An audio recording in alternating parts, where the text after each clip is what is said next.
Assalamualaikum warahmatullahi wabarakatuh. Perkenalkan, nama saya Indah Madani Mirna Nulaila dengan NIM 123101442, Prodi PGMI kelas 4E. Nah, di sini saya akan membedah sebuah buku yang berjudul dengan penguatan kemampuan kolaborasi dan komunikasi dalam konteks pembelajaran abad ke-21. Nah, di dalam buku ini membahas beberapa poin. Nah, poin yang pertama itu membahas tentang pergeseran paradigma pendidikan dari yang tradisional ke paradigma pendidikan modern. Nah, perlu kita ketahui bahwa di paradigma pendidikan tradisional itu yang pertama, guru itu di dalam kelas satu-satunya sumber informasi itu hanyalah guru. Nah, peserta didik itu hanya menjadi pendengar, penyimak, dan kemudian menulis.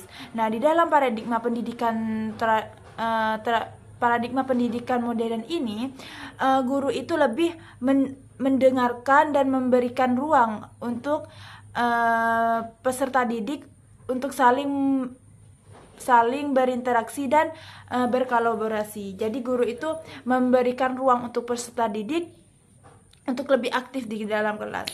Nah, yang kedua itu bahwa di paradigma pendidikan tradisional itu pendekatan pembelajaran itu bersifat personal atau berfokus kepada individu. Tetapi di paradigma pendidikan modern ini dituntut untuk adopsi model pembelajaran yang lebih menekankan pada kerjasama antar individu. Nah, yang dikenal sebagai team-based learning. Nah, poin ketiga dari pergeseran paradigma pendidikan yaitu di paradigma pendidikan tradisional itu untuk memahami suatu fenomena atau materi itu hanya dari satu sudut pandang ilmu. Tetapi di paradigma pendidikan modern ini menekankan pentingnya peserta didik itu untuk tidak hanya memahami suatu konsep dari perspektif ilmu tertentu, tetapi juga untuk melibatkan dan mengintegrasikan berbagai disiplin ilmu. Dan poin yang keempat dari pergeseran paradigma itu adalah bahwa di paradigma pendidikan tradisional itu model pembelajarannya itu lebih bersifat sebagai pemindahan ilmu dari guru ke murid. Nah, sedangkan di paradigma pendidikan modern ini terjadi pertukaran pengetahuan antara guru dengan peserta didik serta peserta didik dengan teman sekelasnya. Dan hal ini untuk melatih kemampuan komunikasi yang menjadi kunci dalam konsep, karena peserta didik ini perlu menyampaikan pemikirannya dengan jelas. Nah, poin kelima dari pergeseran paradigma pendidikan yaitu bahwa di paradigma pendidikan tradisional itu guru hanya mengandalkan papan tulis sebagai alat dalam pembelajaran. Tetapi di paradigma pendidikan modern ini guru itu diharapkan tidak terbatas pada metode konvensional, melainkan guru itu dapat memanfaatkan beragam peralatan dan teknologi pendidikan yang tersedia, seperti menggunakan bahan ajar melalui internet, video animasi, atau video edukasi. Nah, dengan adanya pergeseran paradigma pendidikan tradisional ke paradigma pendidikan modern ini, tentu ada tantangan dan peluang pendidikan di abad yang ke-21 ini. Yang pertama itu tuntutan terhadap kompetensi guru. Karena guru itu diharapkan dapat memiliki kemampuan yang memadai untuk dapat menggunakan dan memanfaatkan teknologi dalam proses pembelajaran. Nah, itu yang menjadi tuntutan seorang guru di pembelajaran abad ke-21 ini. Dan yang kedua itu adalah kesenjangan digital. Nah, kemungkinan karena ada pergeseran paradigma ini, maka memungkinkan adanya kesenjangan akses dan sarana prasarana untuk memenuhi hal tersebut, yang mana menjadi salah satu tantangan tersendiri dalam pembelajaran abad ke-21 ini, karena tidak semua daerah itu bisa mengakses teknologi. Ada halnya daerah-daerah tertentu itu juga kekurangan akses dalam menggunakan teknologi. Nah, keterbatasan tersebut itu akan menjadi penghambat dalam menghadapi berbagai tantangan di pembelajaran abad ke-21 ini. Nah, karena pergeseran paradigma pendidikan yang lebih berorientasi pada proses dan kompetensi ini perlu direspon dengan baik. Salah satunya bentuk responnya adalah dengan mengubah gaya belajar yang sebelumnya guru hanya menggunakan metode ceramah ilmu dari guru ke murid. Maka dalam paradigma baru ini guru harus bisa menjadi fasilitator di dalam kelas.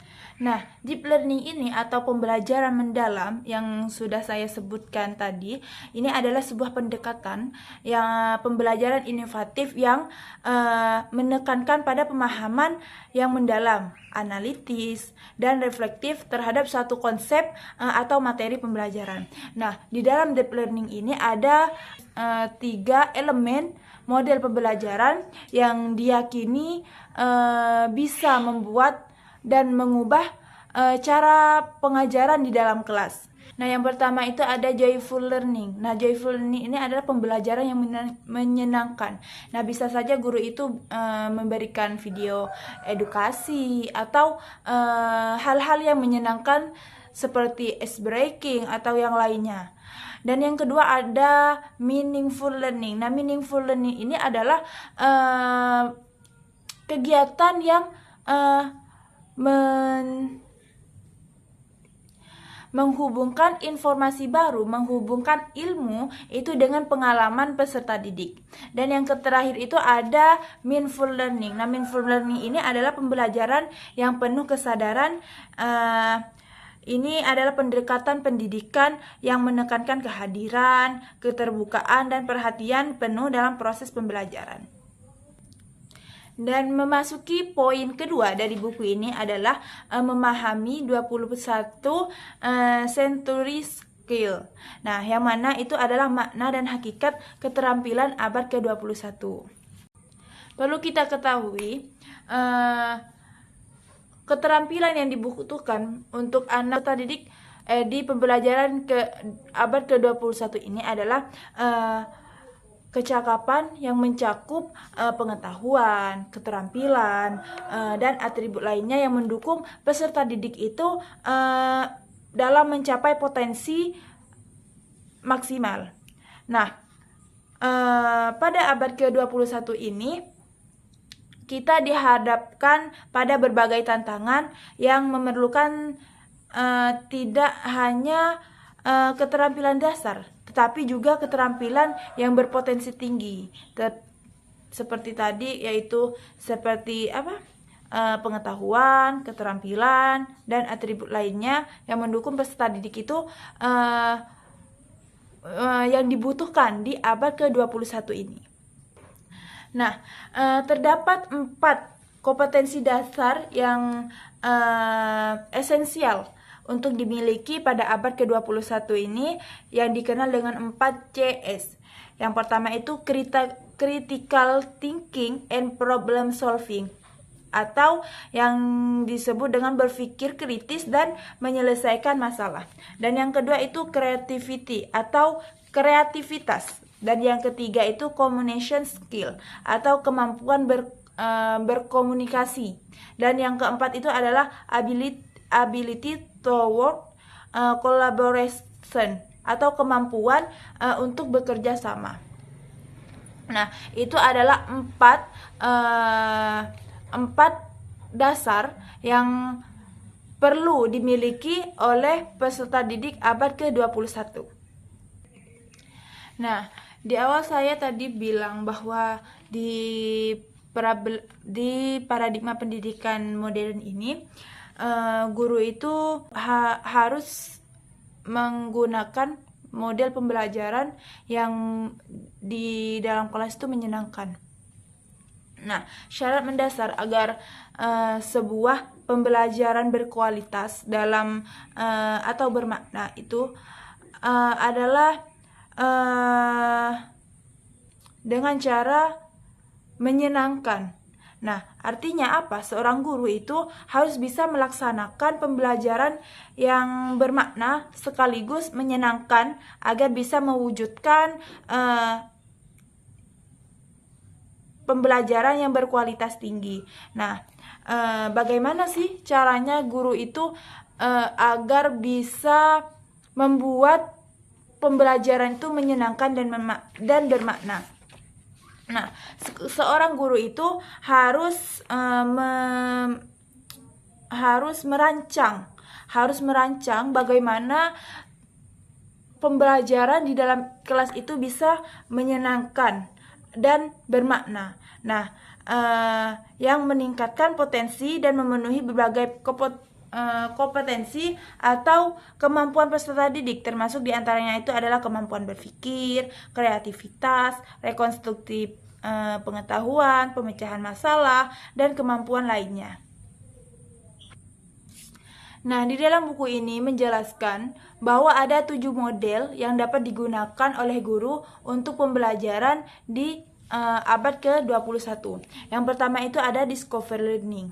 Nah, yang mana discover learning ini adalah metode untuk memahami konsep, makna, dan hubungan melalui proses intuitif yang pada akhirnya membawa pada suatu kesimpulan. Dan yang kedua itu adalah inquiry learning. Nah, yang mana inquiry learning ini adalah metode pembelajaran yang melibatkan peserta didik secara aktif dalam merumuskan pertanyaan yang mengarah pada penyelidikan untuk membangun pemahaman dan makna baru. Dan yang ketiga itu ada problem basic learning. Nah, pembelajaran ini itu berfokus kepada peserta didik, yang mana peserta didik ini menggunakan skenario masalah untuk menentukan tujuan pembelajarannya. Dan yang keempat itu adalah project basic learning. Nah, project basic learning ini adalah model pembelajaran yang berfokus pada konsep-konsep dan prinsip-prinsip utama dari suatu disiplin. Nah, melibatkan peserta didik dalam kegiatan pemecahan masalah dan tugas-tugas bermakna lainnya. Nah, yang kelima itu ada production basic learning. Nah, yang mana production basic learning ini adalah model pembelajaran yang menekankan pada pembuatan produk konkret sebagai hasil akhir dari sebuah proses pembelajaran tersebut. Nah, yang keenam adalah teaching factory. Nah, teaching factory ini adalah model pembelajaran yang dilakukan dalam kondisi yang sesungguhnya, yang bertujuan untuk menjembatani kesenjangan kompetensi antara pengetahuan yang diajarkan di sekolah dan kebutuhan dunia industri. Yang terakhir itu adalah blended learning. Nah, blended learning ini adalah model pembelajaran yang menggabungkan pembelajaran tatap muka yang dilakukan di luar jaringan dengan pembelajaran tatap maya yang dilakukan dalam jaringan. Nah, itu ada 7 model pembelajaran yang dapat guru gunakan dalam pembelajaran di abad ke-21 ini. Nah, yang dapat saya simpulkan dari buku Penguatan Kemampuan Kolaborasi dan Komunikasi dalam konteks pembelajaran abad ke-21 ini bahwa karena adanya pergeseran paradigma pendidikan tradisional ke paradigma pendidikan modern, maka di pelajaran di abad ke-21 ini banyak perubahan, baik itu dalam pengajaran guru, terutama untuk guru dalam cara pengajaran, menyiapkan model pembelajaran, menyiapkan bagaimana kelas itu bisa aktif dan peserta didik juga bisa ikut andil dalam pembelajaran itu. Kemudian di dalam buku ini juga menjelaskan bahwa keterampilan yang dibutuhkan peserta didik, yang harus dimiliki peserta didik di abad ke-21 ini adalah